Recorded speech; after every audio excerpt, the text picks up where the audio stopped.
नमस्कार दोस्तों, आज फिर आपका स्वागत है क्राउन इमिग्रेशन के यूट्यूब चैनल पर। तो आज की वीडियो है स्वीडन के अपडेट के बारे में, जो भी मैं कमिटमेंट करता रहता हूँ अपने चैनल के ऊपर कि जब भी स्वीडन की नोटिफिकेशन या एडमिशन्स आ जाएंगे तो उसके बारे में मैं अपडेट करूँगा। तो कल येस्टरडे 9 था, 9 अप्रैल। तो 9 अप्रैल को स्वीडन के जिन बच्चों ने मास्टर प्रोग्राम्स के लिए अप्लाई किए हुए थे 120 क्रेडिट या 60 क्रेडिट, उनके रिज़ल्ट्स डिक्लेयर्ड हो चुके हैं। तो आज जो मेरे पास रिज़ल्ट्स आए हैं सॉरी, तो उसके बारे में मैं डिस्कस करूंगा। रिज़ल्ट्स कैसे रहे हैं एडमिशन्स के, और जिनके अभी पेंडिंग पड़े हुए हैं बैचलर वालों का भी आना है, वो 16 अप्रैल को आएगा। तो उसके बाद फिर हम बच्चों की फीसें ट्रांसफ़र करवाएंगे, फिर उनकी रेजिडेंसीज अप्लाई करेंगे। इसके बीच में जितने भी मैं बच्चों का डाटा आपके साथ शेयर करूँगा, इसके बीच में हमारे पास कुछ बच्चों ने लेट एप्लीकेशन भी अप्लाई किए थे, क्योंकि इसकी 15 जन लास्ट डेट थी। उसके बाद स्वीडन में आप लेट एप्लीकेशन भी अप्लाई कर सकते हैं। तो लेट एप्लीकेशन भी मेरे पास 3 चल रही हैं। तो आज 10 अप्रैल है, 15 अप्रैल तक स्टिल आपके पास ऑप्शन है अगर आपने स्वीडन में लेट एप्लीकेशन के थ्रू अपना केस प्रोसेस करना है। तो जिनका मैंने लेट एप्लीकेशन में डाला था, उनकी जो नोटिफिकेशन है, जैसे इनकी नोटिफिकेशन 9 अप्रैल को आ गई हैं, तो उनकी 16 जुलाई को आएगी, 16 जुलाई को उनकी नोटिफिकेशंस आएंगी। तो उनको इतना टाइम वेट करना पड़ेगा। लेकिन उनका जो पोर्टल है यूनिवर्सिटी स्वीडन वाला, उसके ऊपर अपडेट्स आ रही हैं। उन बच्चों को भी लेट, जिन बच्चों का मैंने अप्लाई किया था, उनके आगे भी मतलब उन्होंने अपना अपडेशन स्टार्ट कर दिया क्वालिफाइड करके। तो जब नोटिफिकेशन आएगी उसके बाद पता चलेगा उन्होंने क्वालिफाइड कर दिया, वहाँ पर उसको एडमिटेड मिलता है या रिज़र्व है या डिलीटेड है, वो लेटर ऑन पता चलेगा। तो मेरे पास कंप्लीट ये 2 लिस्टें हैं। 32 बच्चों का डाटा है जो स्वीडन के केसेस हमारे पास चल रहे हैं। 32 केसेस हैं। इसके अंदर सिंगल भी है, स्पाउस के साथ भी है, और इवन कुछ स्टूडेंट ऑलरेडी वहाँ पर हैं, वो चाहते हैं कि मैं अपनी स्पाउस को वहाँ पर एज ए स्टूडेंट बुलाऊँ। बहुत डिफरेंट टाइप की मेरे पास केसेस है। इवन कुछ बच्चे मेरे पास ऐसे हैं जो स्वीडन में ऑलरेडी जा चुके हैं, जाने के बाद वो यहाँ से फाउंडेशन प्रोग्राम लेकर गए थे, तो उन्होंने अभी एडमिशन लेना था फर्दर। उन जैसे केसेस भी हैं। और केसेस कहाँ से हैं वो भी बड़ा इंटरेस्टिंग है। मेरे पास जो केसेस हैं नॉर्थ साइड, अपना साउथ साइड से भी बहुत सारे केसेस हैं, गुजरात से भी बहुत सारे केसेस हैं, उड़ीसा से भी है, नॉर्थ ईस्ट से भी मेरे पास केसेस हैं, दिल्ली से भी केसेस हैं, मुंबई से भी केसेस हैं। Even you could not believe, मेरे पास जो ये केसेस हैं वो बांग्लादेश से, जो लोग हम पे ट्रस्ट करते हैं, उन्होंने भी हमसे प्रोसेस कराए हैं। श्रीलंका से भी, नेपाल से भी है। किसी का एक केस चल रहा है, किसी का रेफरेंस के थ्रू, जिन्होंने हमारे थ्रू गए थे उन्होंने रेफरेंस दिया कि इनके थ्रू काम कराओ। ऐसे केसेस हैं। इवन वो भी केसेस है जो ऑलरेडी फॉरेन कंट्रीज़ में स्टूडेंट हैं, वहाँ पर सेटल नहीं हो पाए। कोई साउथ कोरिया में है, या कोई ऑलरेडी शेंगन जोन के अंदर है, कोई लाटविया में है, कोई फ्रांस में है, कोई इटली में है, कोई जर्मनी में, व्हाट्सएवर। वो चाहते हैं कि हमने स्वीडन में एज ए स्टूडेंट जाना है, तो उनके भी केसेस मेरे पास चल रहे हैं। इवन ऑस्ट्रेलिया, न्यूजीलैंड के जो स्टूडेंट हैं, वहाँ से भी मेरे पास एक केस है। टोटल ये 32 केसेस हैं, बैचलर वालों के लिए भी और मास्टर वालों के लिए।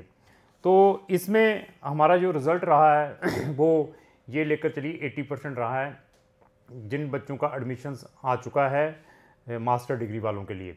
तो बैचलर का भी आना है, तो उनका 80% रिज़ल्ट रहा है। जिन बच्चों का एडमिशन नहीं भी हो पाया, उनको भी डेमोरलाइज होने की ज़रूरत नहीं है। उनके लिए हम बेस्ट से बेस्ट अनदर ऑप्शंस दे सकते हैं। मैंने फिर बताया, सबसे ज़्यादा बच्चे कहाँ पर सफ़र होते हैं, जब आपके कंसल्टेंट के पास सिर्फ एक ही ऑप्शन रहता है, तो या 2 या 3 ऑप्शन रहते हैं। लेकिन मैंने फिर बताया कि मेरे पास लॉट ऑफ ऑप्शंस हैं। इवन अगर आपकी यहाँ पर एडमिशन्स नहीं हो पाया तो मैं आपका अनदर कंट्रीज़ में भी ऑप्शंस प्रोवाइड कर सकता हूँ, उनको भी डेमोरलाइज होने की ज़रूरत नहीं है। और इंटरेस्टिंग चीज़ क्या है, मेरे पास 3 डॉक्टर्स के केसेस चल रहे हैं जिन्होंने ऑलरेडी MBBS की हुई है, इवन इंडिया से या अब्रॉड से। तो इनमें तीनों के एडमिशन्स आए हैं, लेकिन दोनों के तो एडमिशन्स आ चुके हैं। एक डॉक्टर को उन्होंने रिज़र्व पर एडमिशन एलोकेट की है। तो उसको रिज़र्व पे क्यों की है? जिनका एडमिशन आ चुका है उनको क्यों एडमिटेड कर लिया? क्योंकि उन्होंने मेरे अकॉर्डिंग ऑप्शंस लिए, जो ऑप्शंस मैंने उनको बताए थे कि इन अकॉर्डिंग आप अपना एडमिशन अप्लाई करो इन प्रोग्राम में। जो दूसरे डॉक्टर थे उन्होंने थोड़े से कहा था कि मैं इन्हीं प्रोग्राम में जाना चाहता हूँ। उनको भी उन्होंने एडमिशन दिया, लेकिन उनको रिज़र्व में एडमिशन दिया है। तो उसके बारे में मैं डिस्कस करूँगा, एडमिटेड क्या होता है, रिज़र्व क्या होता है, डिलीटेड क्या होता है, उसके बारे में भी हमारी कंप्रहेंसिव डिस्कशन रहेगी। इसी तरीके से मेरे पास 2 केसेस ऐसे हैं जो रिजेक्ट, मतलब 80% रहा है जो मेरे केसेज, 3-4 केसेज जो रिजेक्टेड भी हुए हैं मेरे पास मास्टर वाले। तो उनका रिजेक्शन का नहीं, 3 केसेस जो रिजेक्ट हुए उनमें तो 2 मेरे पास वो केसेस थे जिन्होंने मास्टर इन इंग्लिश में की हुई थी, उनका एडमिशन डाला था। लेकिन उनमें प्रॉब्लम क्या आई है, उनकी एलिजिबिलिटी थी last year master in English में जिन्होंने की थी, उनका विदाउट IELTS अप्लाई किया था, उनके एडमिशन्स आए थे। तो इस साल उनके नहीं आए। उनका रीज़न क्या रहा है? रीज़न ये रहा कि उनकी जो मास्टर ऑफ इंग्लिश में जो परसेंटेज थी वो लेस थी। एक की 49% थी, जहाँ एक बच्चे की कुछ और थी, वो that reason they have decline. तो अभी भी उनको ऑप्शंस दिए जाएंगे। इवन उसमें से एक बच्चे ने 6 बैंड भी लिए हुए थे जिसकी मास्टर इन इंग्लिश थी, इवन दैट रीज़न भी उसको भी एडमिशन नहीं मिला। उसमें क्या हुआ कि जिस प्रोग्राम में हमने उसको डाला था उसकी जो रिक्वायरमेंट थी वो 6.5 IELTS की थी, दैट रीज़न भी उन्होंने उसको एडमिशन नहीं दिया। तो उस बच्चे को भी डिमोरलाइज होने की ज़रूरत नहीं है। मैंने फिर बताया कि जो भी हम अपने सर्विस चार्जेस लेते हैं 15 से 20 हज़ार, उसमें हम फुल सर्विसेज प्रोवाइड करते हैं जब तक आपका वीज़ा नहीं आता, उसके बाद हमारी जो फाइनल अमाउंट है उसके बाद लेते हैं। अभी इनको बच्चों को भी मैंने बता दिया है कि अगर आपका नहीं भी आया तो अभी आप अपनी इंग्लिश को अभी इम्प्रूव कर लें, अपना IELTS दोबारा ले आएँ, हम दोबारा फ्री में ही आपका केस प्रोसेस करेंगे, क्योंकि मैंने 1 टाइम ही अपनी एप्लीकेशन फ़ीस लेनी होती है। तो उनको भी डालेंगे जब वो कहेंगे कि हाँ हमारा केस डालिए, नहीं तो अनदर कंट्रीज़ के ऑप्शंस प्रोवाइड किए जाएंगे। तो अभी ये बच्चे मैंने बता दिए 32, इनमें अभी जो नोटिफिकेशन आती है, इस टाइप की नोटिफिकेशंस आती हैं एडमिशन्स की। लास्ट टाइम भी बच्चे काफ़ी सफर हुए थे। मैंने बहुत सारी वीडियो में बार बार एक चीज़ को रिपीट करता रहता हूँ कि किसी भी कंट्री का जब भी आपने एडमिशन डालना है, एटलीस्ट आप अपने सारे जेन्युइन डॉक्यूमेंट लगाकर डालना है। कंसल्टेंट के कहे कहाने पर नहीं चलना है। उसी के कारण लास्ट ईयर भी हमारे बहुत सारे बच्चे सफर हुए थे, जो जेन्युइन स्टूडेंट थी वो भी सफर हुए थे। तो उसमें रीज़न क्या रहा? रीज़न यह है कि उन कंसल्टेंट जो गलत थे उन्होंने बच्चों के फेक डॉक्यूमेंट लगाकर एडमिशन्स अप्लाई किए, इवन फेक बैंक स्टेटमेंटें, फेक डिग्रियाँ बनाकर। तो उनकी वेरिफिकेशन आई, वेरिफिकेशन निकली नहीं। फिर दैट रीज़न वहाँ की स्वीडन गवर्नमेंट को भी पता चल गया कि जो बच्चे हैं मैक्सिमम फेक डॉक्यूमेंट लगाकर अपने एडमिशन्स अप्लाई करते हैं। दैट रीज़न उन्होंने बहुत सारे बच्चों के भी वीज़ास रिफ्यूज़ किए हैं। लेकिन अगर आप जेन्युइन हैं तो फाइट करके भी आप अपना वीज़ा ले सकते हैं, डिमोरलाइज होने की ज़रूरत नहीं है। अभी इसके अंदर इंटरेस्टिंग चीज़ क्या है वो भी मैं बताऊंगा। अभी एक केस लास्ट ईयर नहीं हो पाया, जिन्होंने फेब में जाना था, सितंबर इनटेक में भी डाला। इस टाइम सितंबर में अभी उसको क्या किया, एडमिशन तो मिल गया, क्वालिफाइड कर दिया, लेकिन रिजर्व में रख दिया। अभी इंटरेस्टिंग चीज़ क्या हुई है, जिस प्रोग्राम में उसको लास्ट ईयर एडमिशन मिला था, जिस प्रोग्राम में उसको लास्ट ईयर एडमिशन मिला था, इस सितंबर इनटेक में उस प्रोग्राम में उसको डिलीटेड कर दिया। तो ये भी हुआ, उसका भी मैं आपको फीडबैक दूंगा ऐसा क्यों होता है, उसके बारे में हम डिस्कस करेंगे इस प्रोग्राम में। लेकिन उस बच्चे को भी डिमोरलाइज होने की जरूरत नहीं। मैंने फिर बताया हर एक चीज़ फैक्ट बताकर मैं केस लेता हूँ, सर्विस प्रोवाइड करता हूँ, सर्विस प्रोवाइडर हूँ। ये नहीं है कि केस लेने के बाद कोई आउटपुट नहीं दे रहे हैं, अप्लाई नहीं कर रहे हैं, फ़ोन नहीं उठा रहे हैं, वो हमारा काम नहीं है। अगर हमने केस ले लिया तो we will provide the results कि हाँ आपका केस अप्लाई हो चुके हैं, ये रिजल्ट्स आ चुके हैं। और हमारी क्वालिटी और क्या है, एक हमारी क्वालिटी ये है कि जब भी किसी भी कंट्री से या किसी भी यूनिवर्सिटी से कोई भी इंफॉर्मेशन आती है तो हम इमीडिएटली जो कंसर्न स्टूडेंट है उसके साथ शेयर करते हैं। ये भी हमारे अंदर एक क्वालिटी है, उसको हम पेंडेंसी में नहीं रखते कि पेंडिंग रख लो।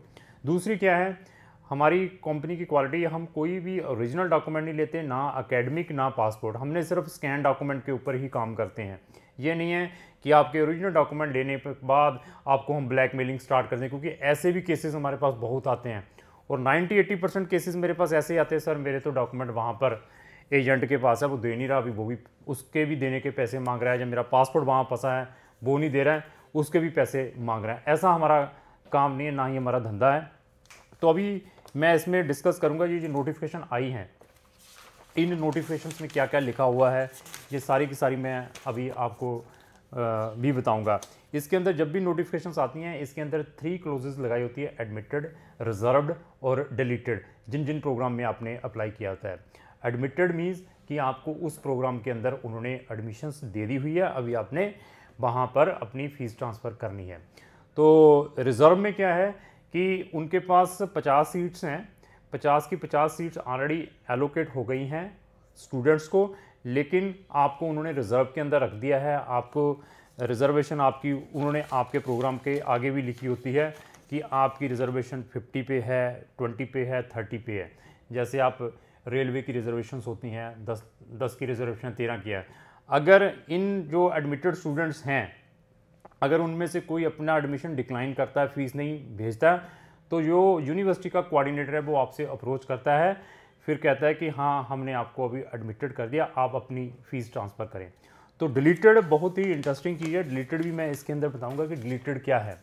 डिलीटेड मीन्स क्या है कि आपने 4 प्रोग्राम्स के अंदर अप्लाई किया है, ठीक है, तो आपको जो 4 यूनिवर्सिटीज़ प्रोग्राम है उनमें से 2 में एडमिशन मिल गई है। जिनमें आपकी 2 में एडमिशन मिली है उनकी रैंकिंग ज़्यादा है, जो 2 में एडमिशन नहीं मिली उनकी रैंकिंग कम है। प्रोग्राम सेम पैरेलल है।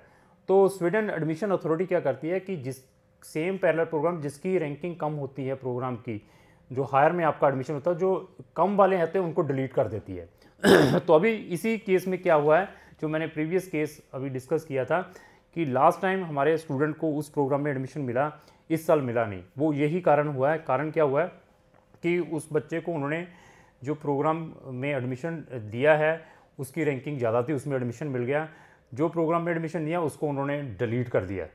तो अभी उसको जिसमें एडमिशन मिला वो भी रिजर्व में मिला है, तो वो बच्चा ज़रा स्टक हो गया है। तो उसको भी डिमोरलाइज होने की जरूरत नहीं है, तो उसके लिए भी हम बेस्ट ऑप्शंस प्रोवाइड करेंगे। इवन अगर आपका एडमिशन आ जाता है, आने के बाद आपको लगता है कि यूनिवर्सिटी एडमिशन ने आपका जो एडमिशन है इंटेंशनली डिक्लाइन किया है, जहाँ आपकी फुल एलिजिबिलिटी बनती है और उन्होंने आपका केस डिलीटेड कर दिया है, जहाँ रिज़र्व में रख दिया है, तो तब आपके पास फुल राइट है, आप वहाँ की जो यूनिवर्सिटी एडमिशन अथॉरिटी है उसमें अपनी अपील भी डाल सकते हैं विद प्रॉपर जस्टिफिकेशन कि मैं प्रॉपर एलिजिबिलिटी बनती है, ये मेरा क्राइटेरिया है। तो वो अपील भी आपकी अलो हो सकती है, आपको दोबारा भी एडमिशन मिल सकता है। लेकिन कंडीशन यही है कि आपका केस किस टाइप का है।